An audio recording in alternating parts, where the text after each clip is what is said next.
Good afternoon and welcome to the webinar regarding the remote professional practice. So during this webinar we would like to present to all of you what has been worked out by a team of people that have been that was set up just to make sure we can provide you with alternatives. I think you all received an email on Monday where we explained in broad terms what would change, and on Monday a whole series of decisions have been taken also regarding the annual symposium, for example, regarding extension of deadlines, etc., etc. But today, as promised 2 weeks ago, we will give you a full view on what has been decided on professional practices. Note that these are decisions that have been taken, so it's not the aim anymore to make changes to all these different ways of working, and so decisions that also were supported by the whole consortium, so all university partners, but also supported by the two student representatives that were present during the board meeting on Monday. Just like previous sessions, you will have the opportunity to ask questions via the chat again, but I will first start with a presentation we prepared in which you will be able to find all the details that I would like to discuss, but also important to know for you is that this presentation will also be shared, so you can watch it later again as well. Yeah. Okay, so let us start by some introduction. So what is the background about this changed professional practice idea? Is partners, for example, for the moment, none of them still has access to the laboratories or research facilities. So for doing your professional practice as it was originally set, this is simply practices. And important element there is that there we were also kind of obliged to to come up with alternatives that people could do in a remote way. So what we did is, as mentioned before, we established a working group in which also a student representative was active. And with this working group, we thought, okay, how can we now come up with an alternative for you so that you at least achieve also the same learning objectives as with an original professional practice. So the goals of the remote professional practice, as we call it, are very similar to a normal professional practice, with the main difference, of course, is that it's carried out online and also in a collaborative way. So a professional practice normally is something you do as a person, alone in most of the cases. There were some exceptions where you also work in teams, but still that's the original goal. That's a personal thing, while in these remote professional practice you will do teamwork. You will actually, as a team, carry out a project in a remote setting, and there will also be remote guidance by at least one marine professional. Okay. So the main goals of the professional practice in the portfolio will actually remain the same, yeah, in the sense that you will have to describe, for example, how the professional practice has improved your professional competence. And so this could be, for example, by the fact that you are now able to communicate and work efficiently with others, for example, that you can show initiative, for example, that you can organize your workload, set priorities, and also respond to, for example, new challenges situations. So the situation you're in now is challenging, and so this may, for example, be one of the elements that you want to actually achieve here. The other objectives also remain valid. Yeah, the only one that is more critical or more tricky might be the second one, is that you critically evaluate how how you have contributed to the host organization's objectives. And I think there it depends a bit, okay, which remote professional practice you sign up with, for example, but and that you discuss with your mentor or your supervisor there, okay, that you learn a bit what is the organization doing, so you can in a way also comment a bit on this element.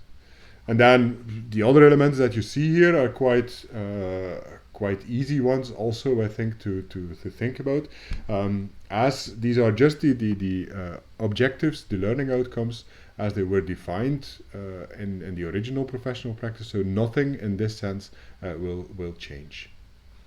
So how will it go?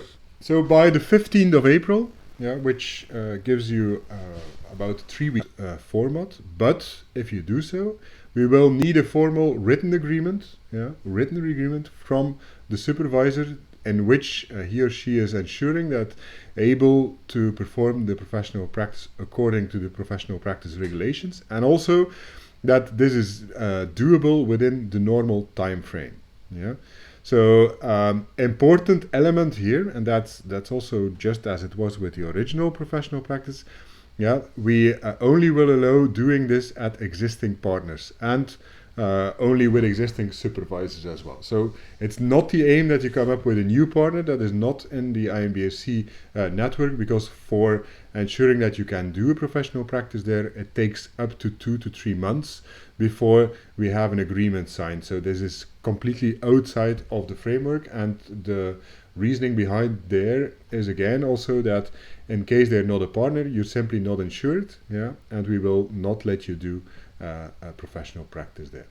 Option 3, and we will comment that on the end of this presentation on that, is that you pause your IMBRSea studies for 1 year, and that you start actually your studies again next year from April onwards with, you start actually with the professional practice. Yeah. So these are the 3 options that are available. Now, what I will first do is explain a bit about the remote professional practice. So important is that for everything which is remote professional practice and also regular professional practice, yeah, the selection procedure will happen via the Matix platform. We're now doing some updates on the Matix platform, so you will be able to alter from your original professional practice topic to a potential remote professional practice one. Yeah. On the website, we have the web page on professional practice, where you have the guidelines, the regular guidelines, which still remain valid, as that's why we started also with the goals of the professional practice. And we also made additional guidelines for the remote professional practice, because some elements which are related to teamwork, for example, require also some alternative way of working. Yeah. So in case you go for option 1, where you do the remote professional practice, yeah, you will not need any additional documents. Yeah, after the selection is done and we have an approval from on your remote professional practice, actually the remote professional practice can start immediately. So you will not need to come up with a risk analysis document, for example, or a professional practice contract, because we will do this in a team based way. Also, risk assessment will be done group-wise, so to make sure that you're insured, whatever that will mean in a remote setting, of course, but because we're still waiting there for further details from the insurance company. In case you go for option 2, and I just go back one slide, option 2, meaning you take part in a normal professional practice, yeah, in a remote way, or in a new topic, for example, there is a number of documents that are needed before you start the professional practice. Yeah. So there the deadline, yeah, will be the 4th of May, yeah, because that's the ultimate starting point as well for your professional practice. And what we will need there is, in case your topic's changed, yeah, there it's a professional practice contract, a new one, a risk analysis, yeah, because that still will lead to medical advice, yeah, and so in case you change your topic to a new topic, for example, at one of our partners, yeah, then we will need this as well. And yeah, for everyone, and I really emphasize this, for everyone, we also will need kind of a written and a signed agreement, yeah, from your supervisor, in which he or she is kind of stating that the professional practice can be carried out in a safe way. Because we will have to submit this document together with the risk analysis to the medical advice committee of Ghent University, because you're all insured through this system. Yeah, and if this cannot be guaranteed, for example, this will for sure lead to a no, meaning you're not insured again, and meaning again we cannot allow you to start your professional practice. This may sound a lot of extra administration and a lot of administrative burden, but that's the situation like it is. And these are not things we have in our power, but these are just regulations we have to follow. Note that for option 2, for example, in case you would be able to do a normal professional practice, yeah, that actually this is for the moment not allowed through Ghent University. So here we already got an exception, yeah, and that's why we also need the written and signed agreement for this. Yeah.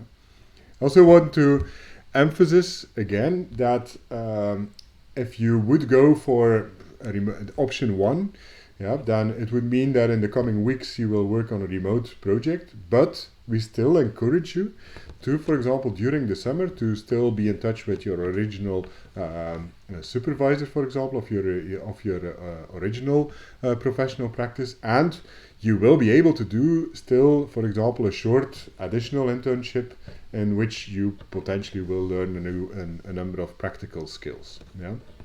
We promote this, and later on we will also give guidelines once we've obtained all the information for this, because what we want to do is make sure that from an insurance point of view things will be regulated for this kind of additional scenario, and that also you will get some certification afterwards to show actually to future employers that you have done multiple internships. Yeah.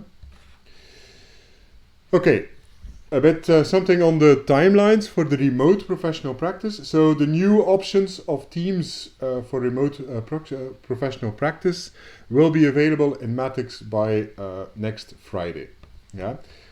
So next Friday, from then on, you will be able to actually say in Matix, okay, I do not select my original topic anymore, yeah, but I go for one of the remote team-based professional practices. Yeah. You will have time until the 15th of April, yeah, to select a number of topics which would interest you. Yeah. Just to make sure we can again offer everybody something that is within his or her interest. Yeah. We ask you to select at least 2 to 3 topics. Yeah. And you will be able also to write a short motivation when you select these topics. Yeah. And then by the 17th of April, yeah, we will make a final decision on the different groups that will be formed. Yeah, so most of the topics work in groups of 4 to 5 people. So that's a bit the teams you have to think about. And so that's a bit the way the whole selection will work. And then starting the remote professional practice can already... So by the 17th of April, we will have a decision on the teams. So it means that, in theory, things can start already from the 20th of April onwards, yeah, up to the May the 4th. Yeah. So nothing will start after May the 4th. Keep in mind that the personal portfolio and report, because everybody will, despite the fact that you do a team-based work, for example, you will still have to submit a personal portfolio and a report. And the deadline for this will be June the 26th. Yeah. Why this deadline on June the 26th is simply because the closure of the academic year at Ghent University, yeah, is the end of the first week of July. Yeah. So that at that time, students from the second year will also present their thesis, yeah, and will be awarded a diploma. It means also that first year students actually should have the opportunity to finish all the first year related courses by that deadline. So it means by the end of the first week of July, you will, if you're ready with everything, you will also get a transcript of records from all the courses from your first academic year of IMBRSea. As you know, the symposium will not happen this year. Yeah, so that's why we will do some kind of an online exhibition, yeah, during the first week of July. And that will be both in case you select option 1 or 2 for your professional practice. So you will do a personal presentation on some elements, yeah, or things you have learned throughout your professional practice. More details on how this should look like, yeah, will come later. Yeah, so at this stage we have not fully defined yet, because it's still quite some time before we're in that stage. It's 3 months to go still, but we will of course not inform you on the details of this only some days before, but you will have much more time, so you can prepare in a decent way for this personal presentation through an online exhibition. If you do the remote professional practice, in the team, it was actually decided, the team that actually developed this professional practice, and again, this has also been approved by all the different coordinators of the different universities, is that we will set up a Google Drive folder, and the Google Drive folder will be the obligatory file sharing repository for working on your remote professional practice. So the Google Drive, also supervisors will have access to this Google Drive, and together with your supervisor, afterwards you can also then decide on the best potential additional communication channels. So there is no kind of guidelines on this. So email, Slack, Skype, whatever you want to use, that's all possible. Secondly, on a weekly basis, every team will at least post one public communication in a dedicated folder, which will be available on the shared Google Drive.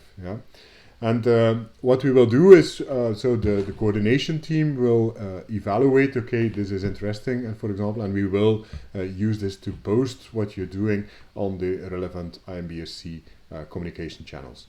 Normally with normal professional practices, we do this communication as well, but then it's much more easy and we get different things in via, for example, via our Instagram. And what we want to do here is actually put some emphasis on the things you're doing in a remote way.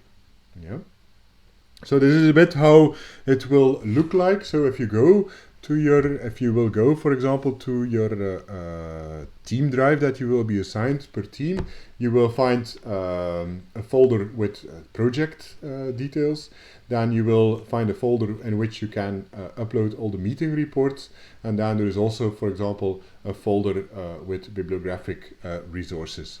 And in every folder we will also apply the IMBRSea professional practice guidelines, but also the remote professional practice guidelines. So by using these Google Drive, it will allow us also from a coordination point of view to share in an easy way documents also with you in case needed in between. So the evaluation of all this, nothing changes in the sense that you will have still your online reflective portfolio through Matix that you will have to complete, and you will write a final reflective report based on the normal guidelines, and 2 readers will evaluate this. Also, the mentor that you have, or the supervisor that you have for your remote professional practice, will again also comment on your how you have been working in the team. And then 25% of the grade will be on the online exhibition that will be organized during the first week of July, in which you will present from a personal point of view what you have done and what you have learned throughout your professional practice.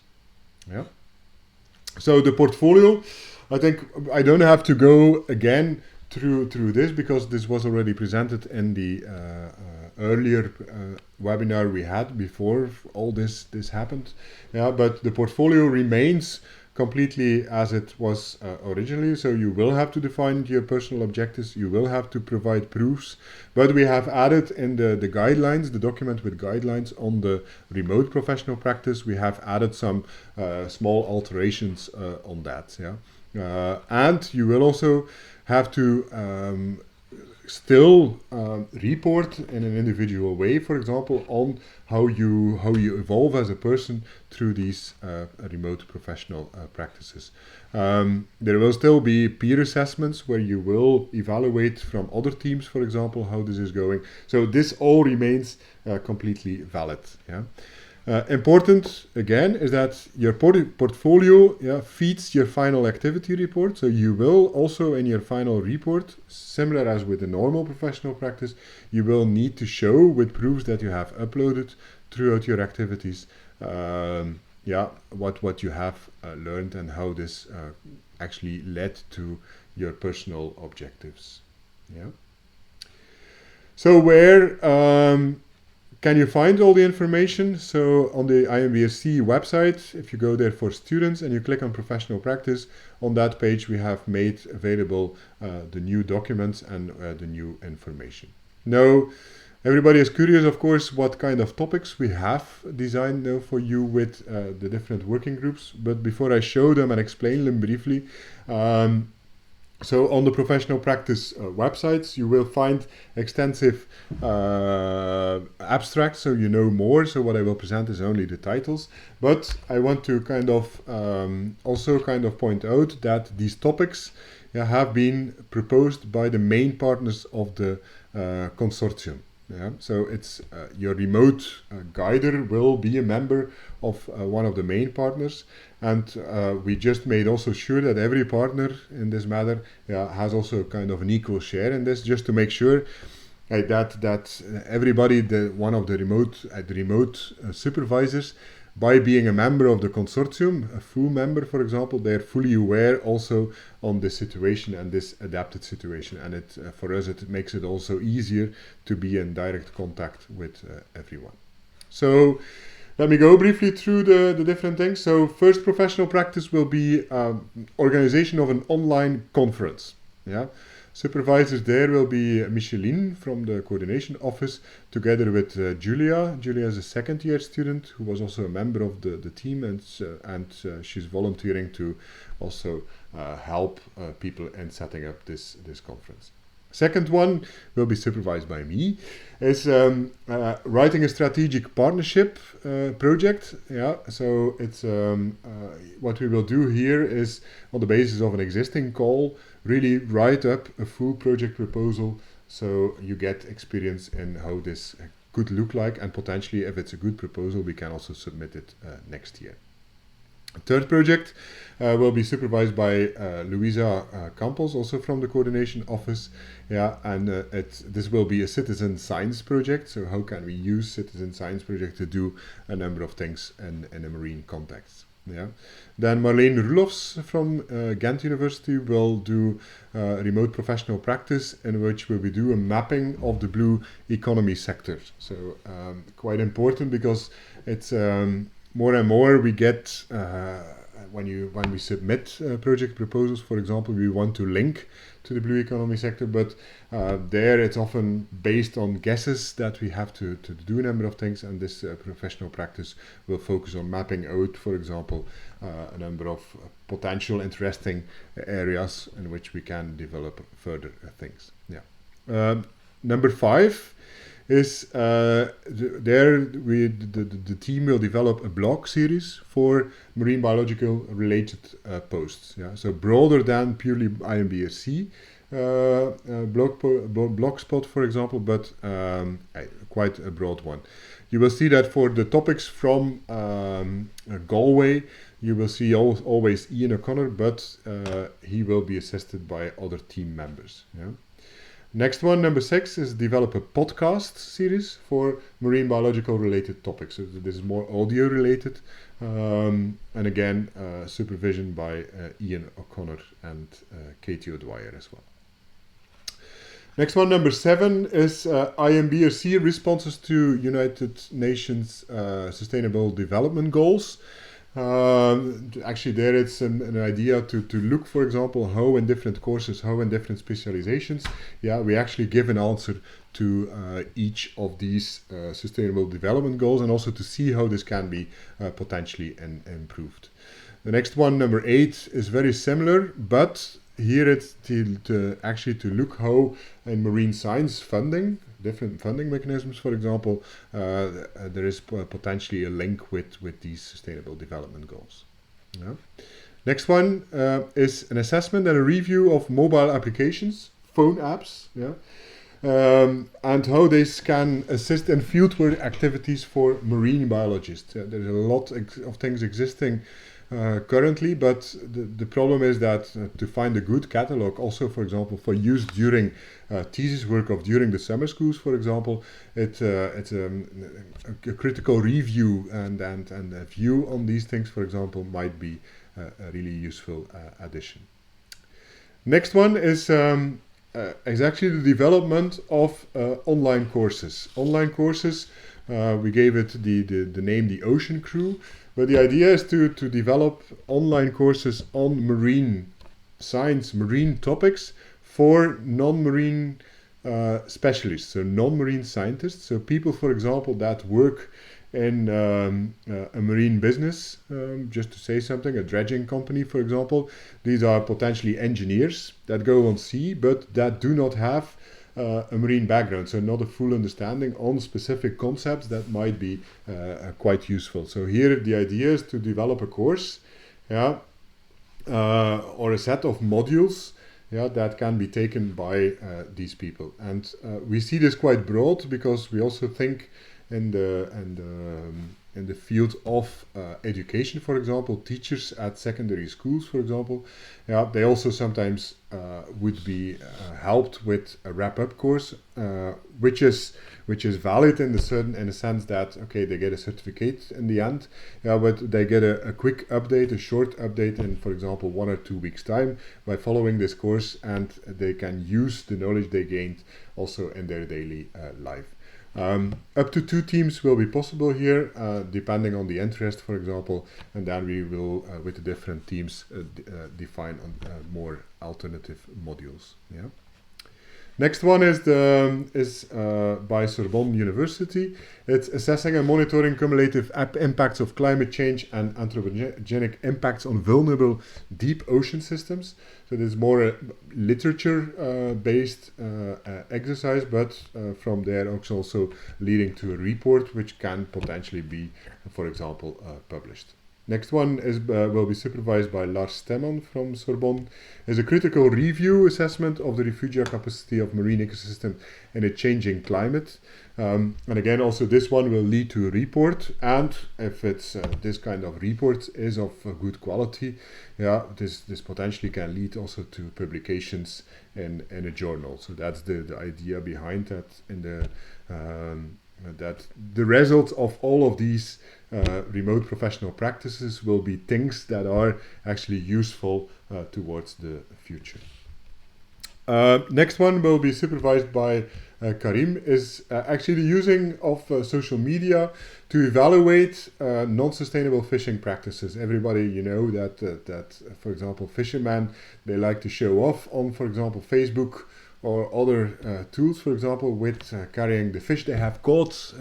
And what we actually want to see is, okay, can we use these tools to see, for example, whether there is non-sustainable fishing practices going on in a certain area.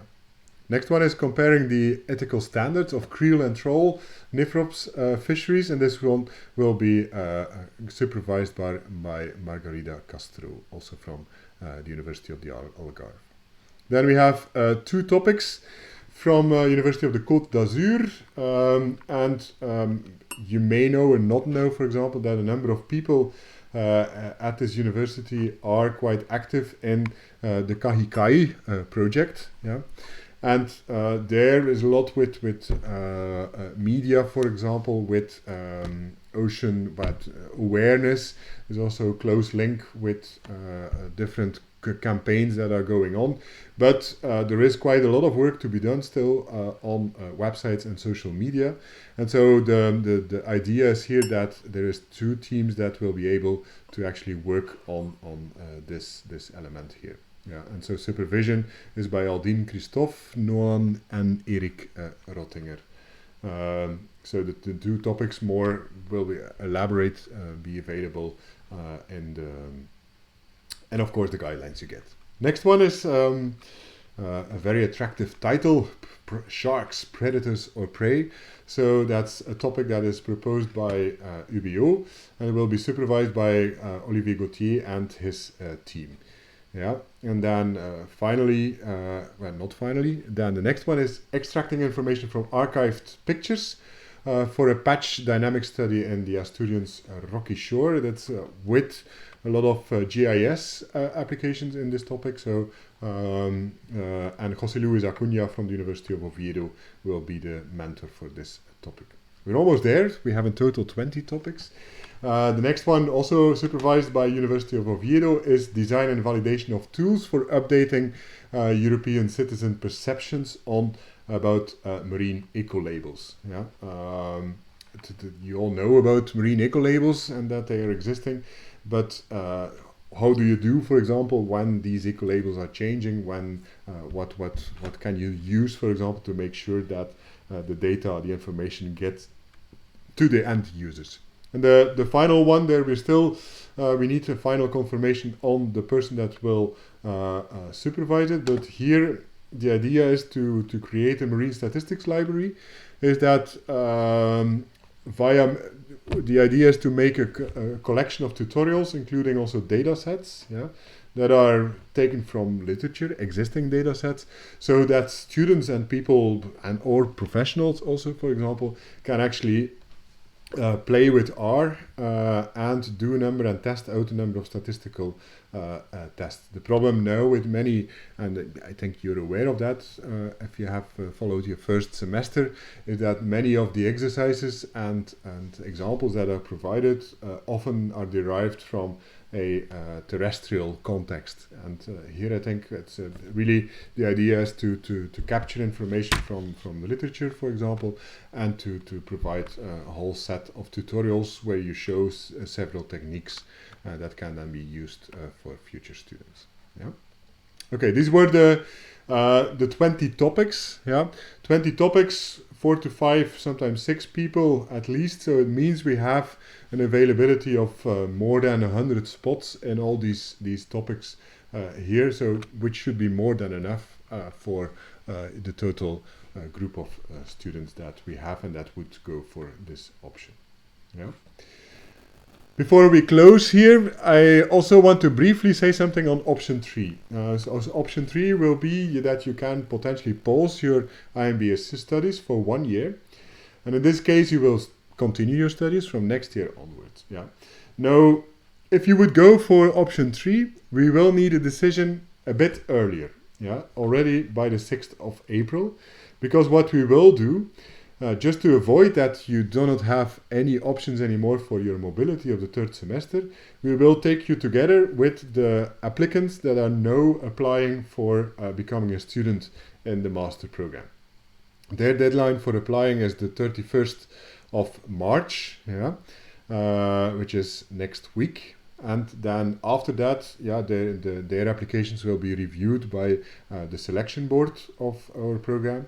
Now, because you do not need to be reviewed anymore, because you're already a member of the program, it gives you a little bit more time.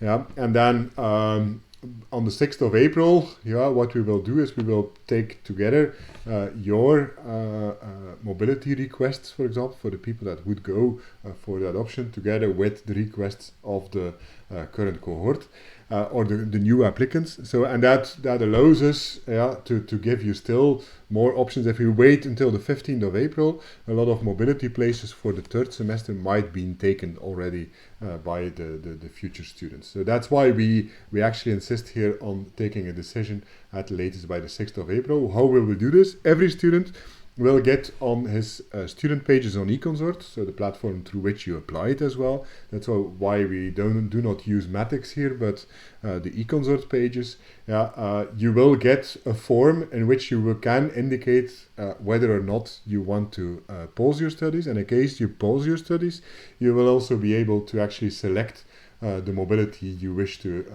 follow in the next, when you start your studies again. Important to keep in mind is, in case you would pause your studies, there's a number of consequences. First consequence is that you will not take part in the summer school of 2020, because the summer school is a year 2 course. Yeah?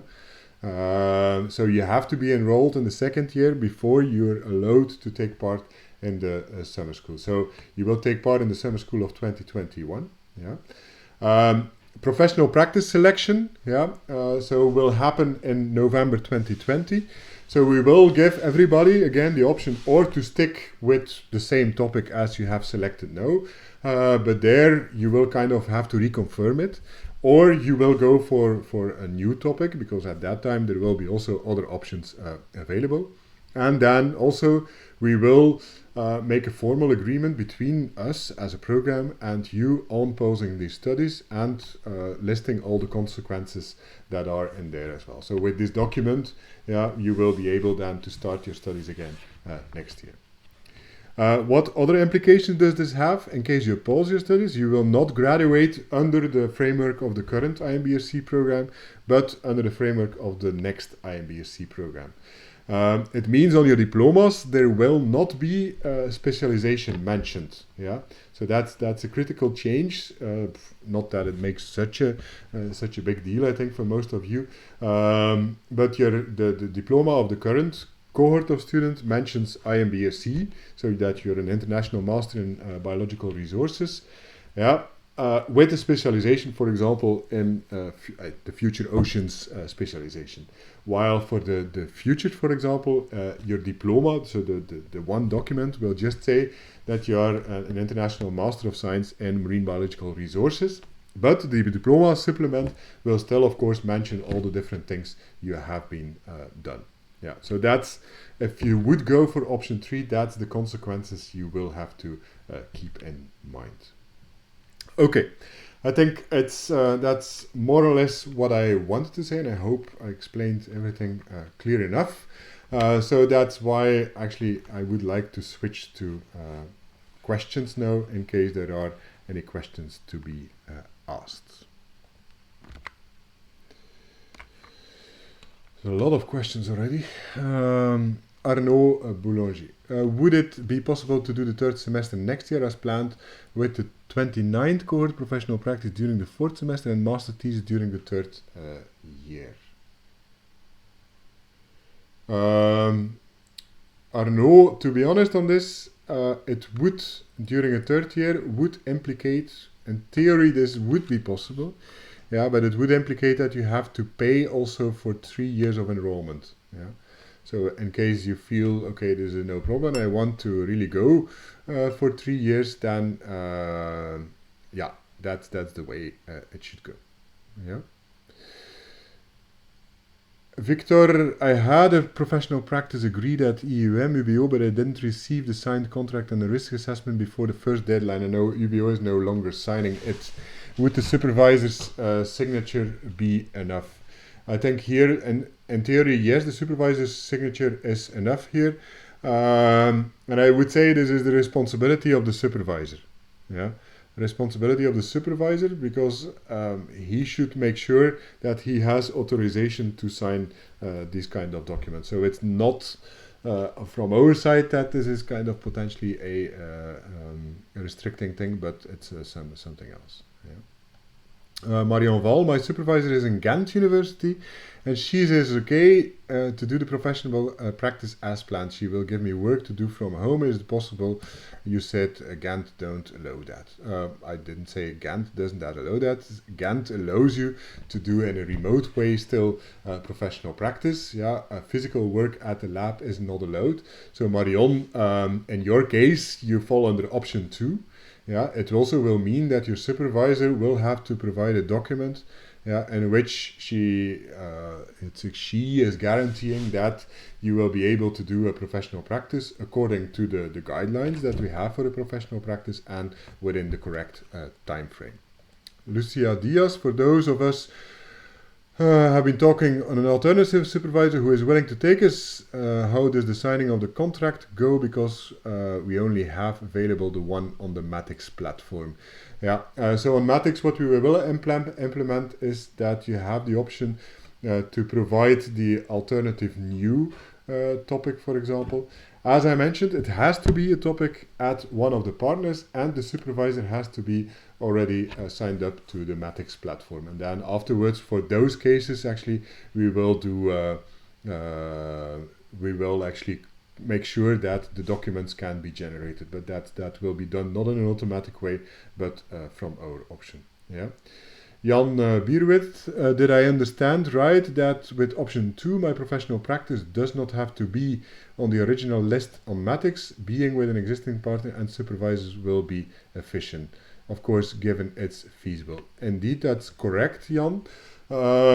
But here I want just to certify again that we will need a certificate where the supervisor says that everything can happen within also the correct time frame. So the risk people are taking here is that, okay, supervisor says, yeah, everything will be okay by that date, for example, by the 4th of May, and you can potentially do a number of things. But in a later stage, if it turns out that things cannot go like they should, then you're in trouble. You're in trouble. That's why we also want kind of a certification that supervisor is aware on, okay, what kind of risk or what kind of additional points he is taking on by supervising your professional practice. Option 2, do I have to change the risk assessment from fieldwork to PC analysis? If I can't do fieldwork due to the COVID-19, can I plan with my supervisor fieldwork later? Until when can I do it? Bianca, everything has to be submitted. First answering to the fieldwork question. So you can go to a professional practice which is PC related, for example, remote, that's no problem. But you will have to submit everything. So also your final report by the deadline for the annual, so by the end of June. So it means that you will have to provide on a weekly basis also proof. You will have to make sure that your 240 hours that you should do for a professional practice are done. You will, however, afterwards, for example, if the supervisor says, okay, you can come to do fieldwork here in a later phase, that's perfectly possible, and that's then seen as an additional professional practice or an additional internship. So that's the point. Arnaud Boulanger, would it be possible to do the online exhibition earlier than July? Some students might not be available in July because of student jobs. The online exhibition, we're talking about potentially something digital you will have to make, like a 2 minutes thing. And we will give everybody a time slot, and so that would be the idea. In case people would be restricted, and I do not think we're talking here about a massive amount of people, then we will make sure that from a timing point of view, you can do your exhibition or whatever we come up with as a format within a time so that you are available, for example, during the evening or over lunch, but we will there look at what is possible, don't worry. Juliette, if we do option 2, original professional practice but remotely, do we still have to follow the professional practice portfolio guidelines, or do we follow the ones for the remote professional practice? No, you follow the original ones, not for the remote professional practice. So you will, and also that's for a remote professional practice is also the same. You will take pictures or you will upload things, for example, prove that you have been doing certain activities. Yes, So this remains the same. It may sound silly, but there we're talking about screen captures, for example, or reports, for example, of meetings. So that's all considered as so picture is just a JPEG or a PNG or something else. So it's not necessary that you have to take a picture of yourself while you're sitting in front of a computer. We also understand that. I forgot actually to answer the risk assessment documents. This will have to be changed indeed from fieldwork to PC analysis because the insurance companies need to know that. But in Matix, we will make sure you can download the information and you can upload new versions of this.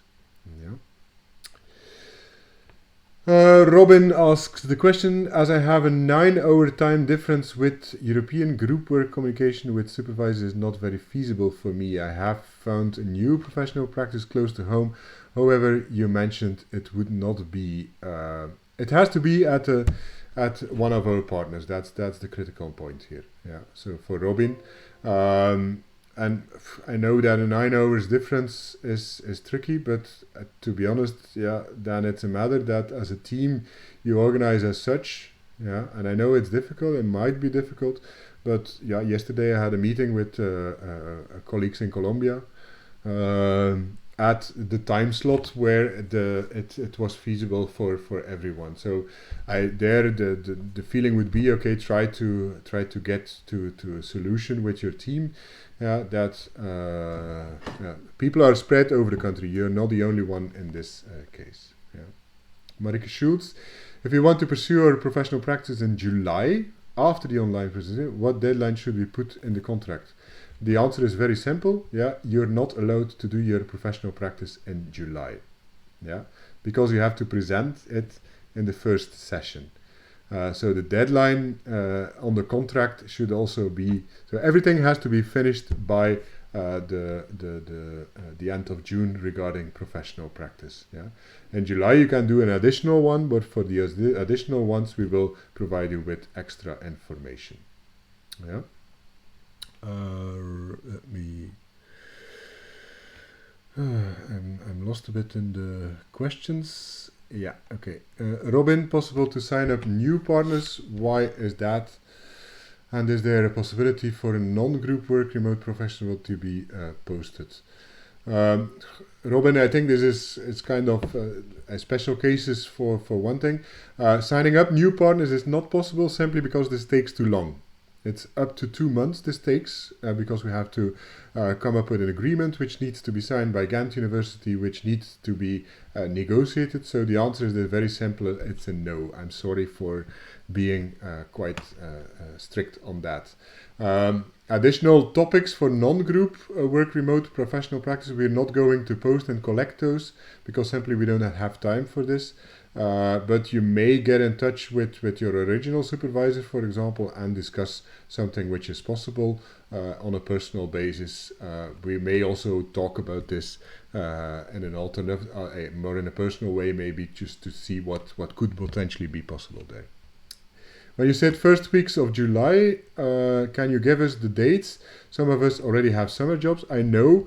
You will have to get the documents by Friday. So I think it will be the Monday or the Tuesday that we will organize this.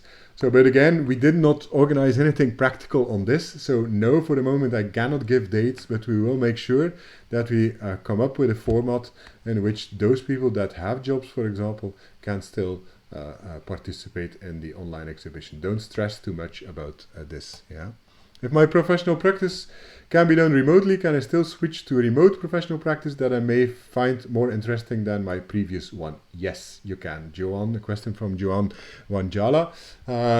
Because also after this meeting that we had here, we will send an email to all the professional practice supervisors and telling them that due to the circumstances that we allowed people to make a change and that it's not considered as breaking the contract because also the guidelines from Ghent University are quite direct on this. A question from Bianca. We do need more information on how to reorganize the professional practice based on fieldwork and PC, only in PC work. Do we have to inform the supervisor or was to remote to this info session? There's no secret. That's also why we post this all online on YouTube. Are scholarship students allowed to pick a remote professional practice? I must say, cryptical message from the European Commission, which our International Relations Office interpreted like, yes, as long as you're doing activities in the context of your studies, and that's an exception that they allowed, you will still keep on receiving your scholarship, which is good news, I think. This would mean like you stay home, but you will still receive your scholarship. Of course, it means also as soon as the situation is normalized, you will this rule will not be valid again. How can I adapt my online original professional practice to a remote professional? Which agreements should I discuss with my supervisor? Melanie, I think the question was already answered.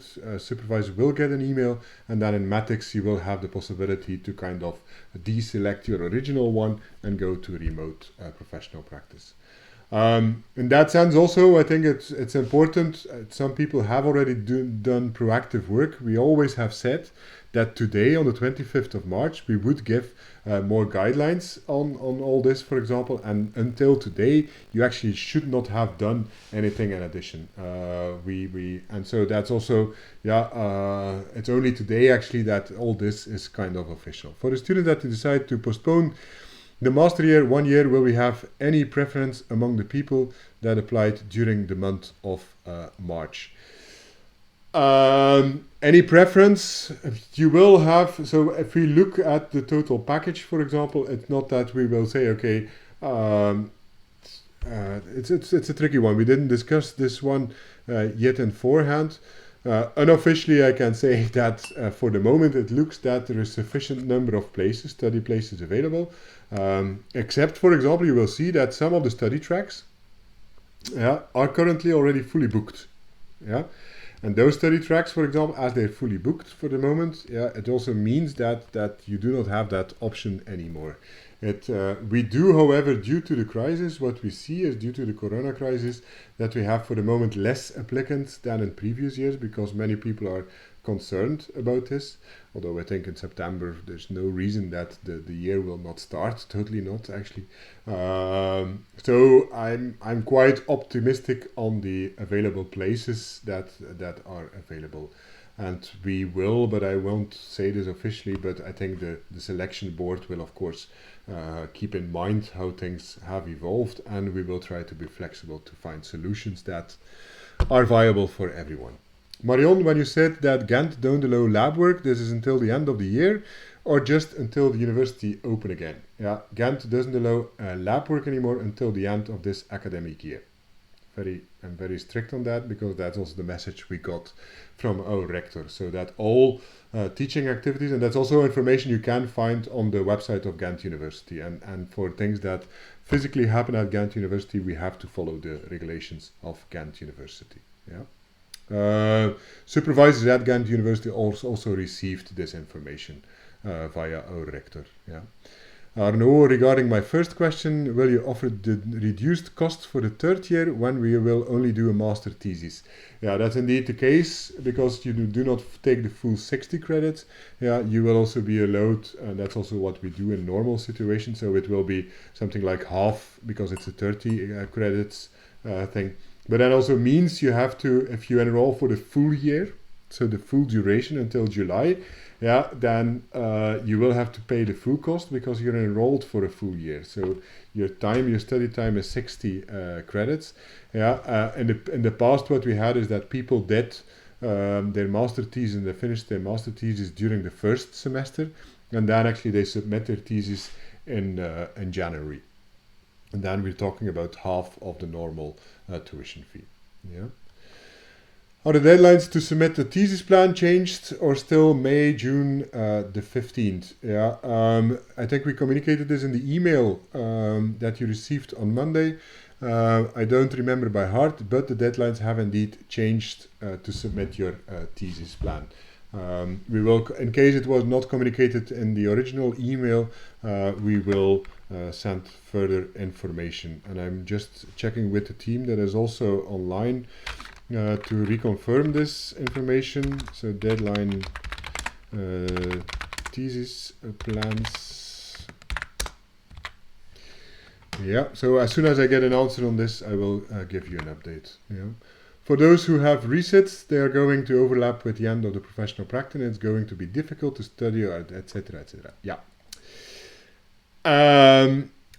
We are aware of that, and as also mentioned in that email, so the deadline is just confirmed for your thesis plan, if you read the email very well, is the 1st of July. So your thesis plans for next year, you can submit them until the 1st of July. Regarding the resets, also in the email it was mentioned that we will come up with alternative plans, etc. for this resets. But there we have to check with each individual teacher, and also to see for each individual university what is possible in terms of doing remote resets. Could the resets be rescheduled to other dates? I don't know. I don't know, and that's as I mentioned, we have to check this, and let's say in a later stage you will get information on this. Would it be possible to provide us Where is that question? Because it's popping up. Oh, come on. To provide us with guidelines for a personal remote professional practice to create a work plan with our supervisor. Question from Tarane.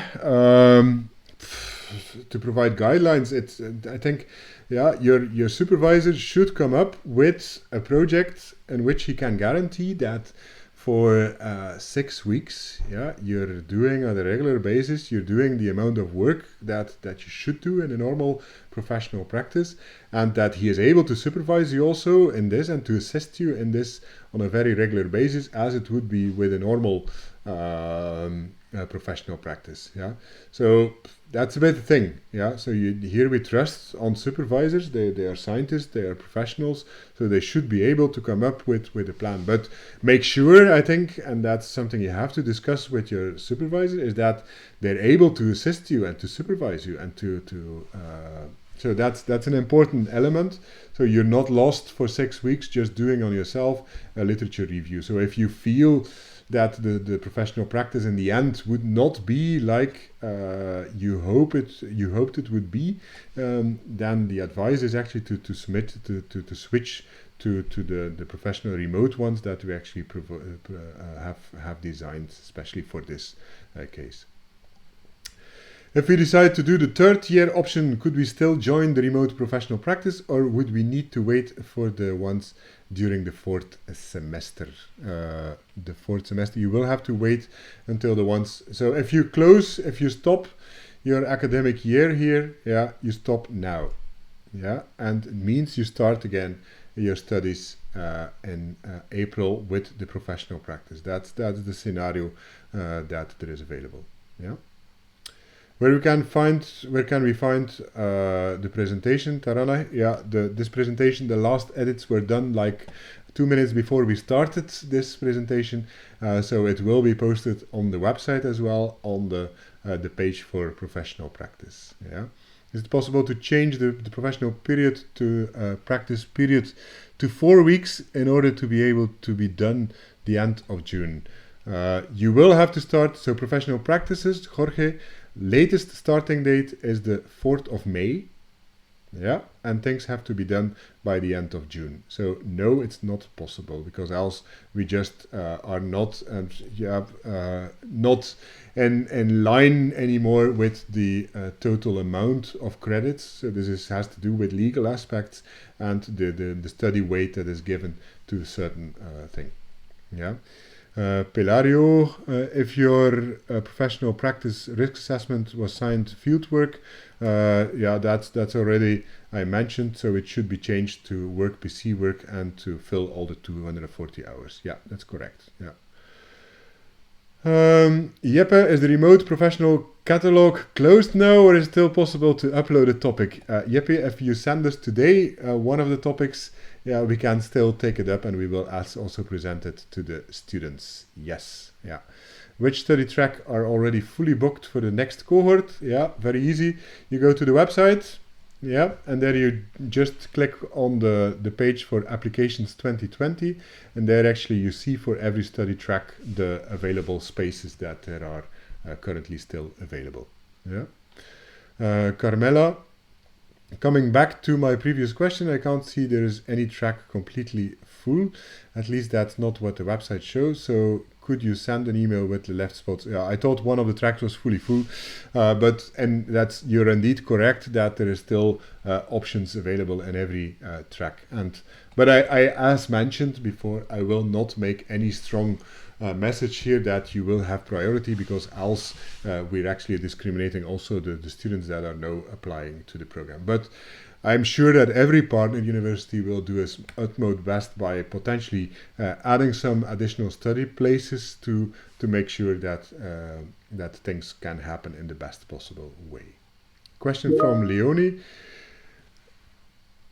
I get the message that several tracks are full, yeah, but maybe it's good there to check, and it's shown in the website. That's a message I get here from my team. So there, I think you should check the website again very carefully. We can post a message if you want where you have to check in detail. We can add it to the presentation as well when we post it online. Leonie, I know you said all decisions are made already, but I just wonder if it's actually, if you actually tried to contact the EU Commission about changing guidelines regarding ECTS distribution over 2 years. The EU Commission has no saying in ECTS and all this kind of stuff because education is a national thing. And there we checked with our university, yeah, and it's quite simple that 60 years we can go up to in total 63 credits per year that you can take. So we can shift one course of up to 3 credits to another alternative year, for example, but not a 12 ECTS course. Lara, will our Gantune insurance still cover us when we are in our home country for longer than 4 weeks? If you're talking about the insurance, the Marsh insurance, where you have signed up to, yes, that's you're fully covered there. So that doesn't have anything to do with that duration of the 4 weeks. So that has been provided as feedback there. Leonie, I mean, due to the COVID, isn't it possible that regulations won't be strict anymore and that less ETS in the first year and more in the second year are possible? Leonie, and I fear that I have to say no. Yeah, the message that we got is that so the study load that we assign to students should remain as good as possible. For example, yeah, and that so we are simply not allowed that to make sure. We have to guarantee that all the students have options. And that's what we actually designed. Yeah, have options to still to finish their studies within the normal time frame. And time frame then is again related to credits as well. Yeah. Yeah, I get posts, for example, on the study tracks that indeed there are still options available. Sorry, that's a misinterpretation. So only one study track in Galway for next year, for example, the one on megafauna, marine megafauna, is almost full. Yeah. In case of doing the thesis during the third year, when do we need to choose the topic? No, or do we do it with the cohort 2020? Carmela, I don't know. We didn't make any decision on that. The idea maybe would be, but we will give an update on maybe what we can do. That's meaning students that would pause their year potentially. Yeah, yeah, we'll give a more direct update on that. So I'm not sure. Yeah. Madalena, if we did as Arnaud suggested, first question: when would we do our summer school? Summer school will be done during the summer of 2021. Yeah, not 2020. Yeah, because you have to be enrolled in the second year. And yeah, Arnaud, yeah, but that option, yeah, it's quite a complicated option, yeah, where we have to investigate. So as soon as you're enrolled in the second year, yeah, you are allowed to take part in the summer school. That's the rule. Yeah. Carmela, if we decide to do the thesis during the third year and the professional practice during the fourth semester, yeah, could we do both remote professional practice then? No. Then the third semester and then professional practice fourth semester and thesis third year. I think I answered this question. So if you decide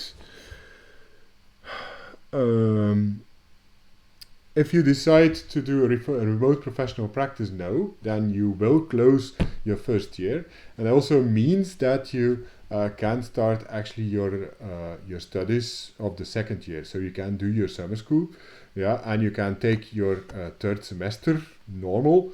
Yeah, the only thing you would have is more alternatives for so if you have already achieved the remote professional practice now, yeah, you will have grades for for your professional practice. So it's not that if you do then an alternative remote professional practice next year, that in case those grades are better, even that they will replace the grades of your remote professional practice. You will get potentially an alternative certificate for a professional practice. So in case you would go for this scenario as you propose it, yeah, then actually what you're taking is option 1 that we presented during the presentation. And so what happens then next year is then kind of up to you at that time. If we want to continue our professional practice more than 6 weeks after the June deadline for personal experience, should that be included in the same contract as the professional practice? No, Marike, that will be a different thing. Yeah, and as mentioned, we will also give you information on this. Yeah, so we will give you information. Okay, what kind of documents are needed, for example, just to make sure that in the end, yeah, we can actually give you also a certificate that you have done additional training in this sense. Question of Negan: can we choose our teammates in case of a remote professional practice? As mentioned, you will in Matix select 2 to 3 topics that have your interest. How you negotiate behind the screens, I don't care.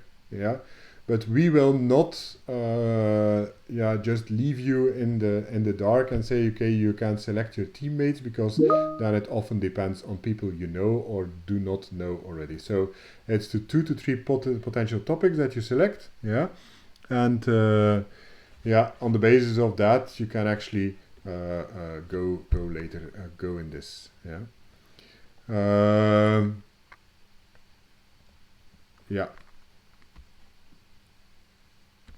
On the question, because I get here an extra question in. Yeah, GMIT is almost full, but there will be probably more openings for GMIT as well. So that kind of confirms that there is a bit of extra elements there. I hope this is kind of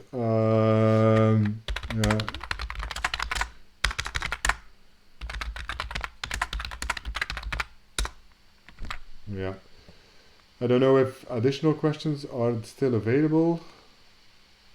Yes, more are coming in. Do you confirm that there will be summer schools in 2020, and would you recommend us to buy the flight ticket to Oslo? Bianca, I had a communication with Sweden already today, and this week, sorry, and there we have confirmed that the summer schools are still on as planned. Yeah. Of course, I do not have a glass ball. I don't know. I hope, and that's also, if you look at most of the elements, for example, I think that by the summer things should be back to normal. But of course, I can't guarantee anything. I know it's a difficult answer, but maybe you should reconsider the current situation and give us a clear answer as SAP, so that we can organize our plans, mainly for those that live overseas and flights are expensive. Bianca, one element that I can say on the summer schools is that potentially what can be done as an alternative is that people can potentially take the summer school for those you would not show up due to the certain reasons, for example, then you would fail the summer school for this summer, and then it would mean that you can do potentially your summer school next summer, together with the students, for example, of the first year next summer. That would be, it also would implement, however, that your thesis is then finished by June. So it's but that's only for reasons, for example, for kind of power, for example, if you're not able to travel, for example, or that from a financial point of view things are not happening at all or not possible at all, that could potentially be a solution there. Tarane, if we already booked flights for the original symposium, is there any possibilities for compensation? To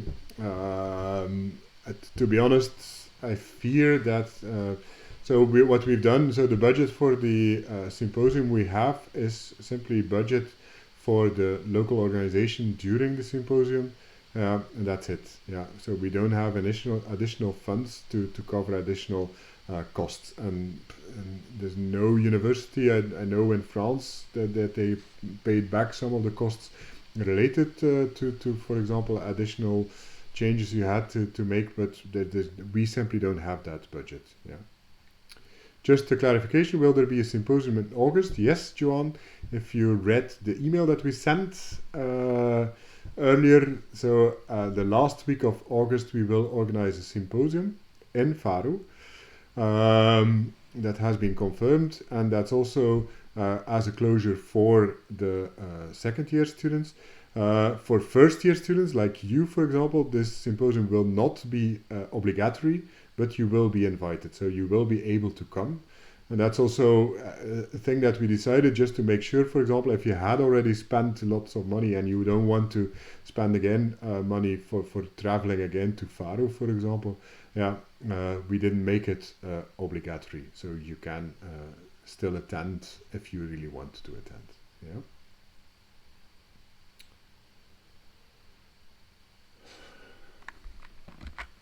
See if there's more.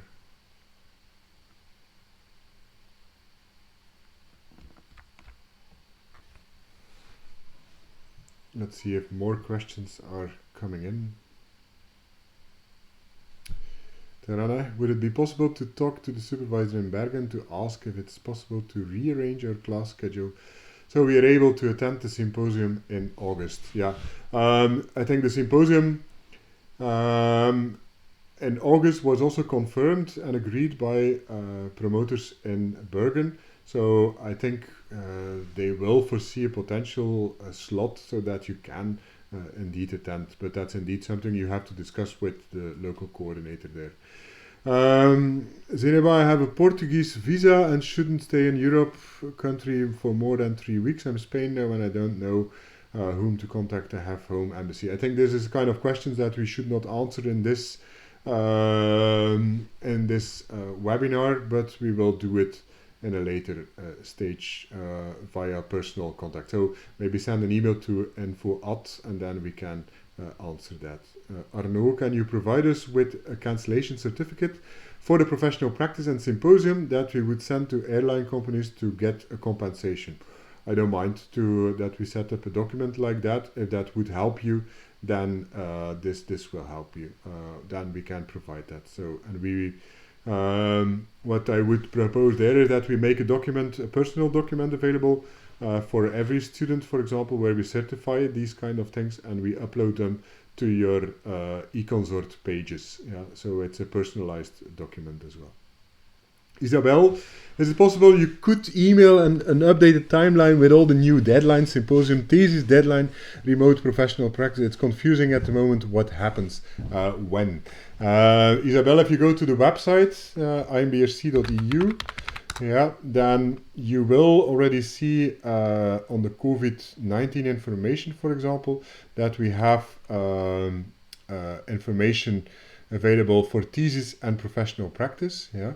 And for each of them, for example, the decisions, the deadlines are mentioned clearly on the website. So 15th of April, for example, June 25th, all this kind of information is available on the website. Yeah. What we will do as well is we will make sure that in the key dates section, that we provide an additional overview there.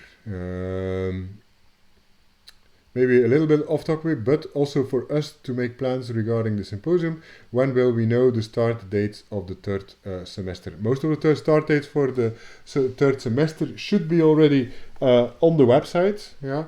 If they're not yet there, it simply means that we didn't receive them from the coordinators, although we asked already several times. So we will remind them to send this as soon as possible. Bianca, can we still expect to receive the Erasmus Scholarship for UGent for the third semester? If yes, do you have any idea when we will receive an answer? That's something we have to check, but I don't see why not. So I think this will all go on like it's originally planned. I didn't receive any message from the International Relations Office that Erasmus mobilities would be cancelled or something, so that should be okay. Okay, I also want to remind you that tomorrow, we will have another webinar, the normal weekly webinar, for example. In that one, we can, for example, say something more about the annual symposium, because that's valid for both first and second year students. If you have more general questions, for example, more general issues, that's also the platform there will be. So this is related to professional practices, quite important, I think. And then tomorrow it's the general weekly webinar. Actually, for the coming weeks, we want to do it on a weekly basis every Thursday from 12 to 1. So you have a weekly opportunity to ask questions that we can hopefully also answer, or that we, in the days after, we can look into potential solutions. Okay. I think we can leave it here. So thank you very much, everyone, for being present. I hope we have been clear. We still understand that things are not always, in personal situations, not always as you hoped for or wished for. But I think we did our best to come up with alternatives that to our feeling are good alternatives. In case you have more personal questions, let's say for specific scenarios that cannot be answered, then feel free to contact us, let's say via the regular channels, and we'll do our best to see what is possible. But we're not going to kind of come up with solutions that are contradictory. I think please understand this to what we have just presented. So it's not by contacting us that we will make additional changes. Okay, bye everyone. Have a nice lunch and a nice afternoon and evening, or wherever you are in the world, a nice night and a nice morning. Bye.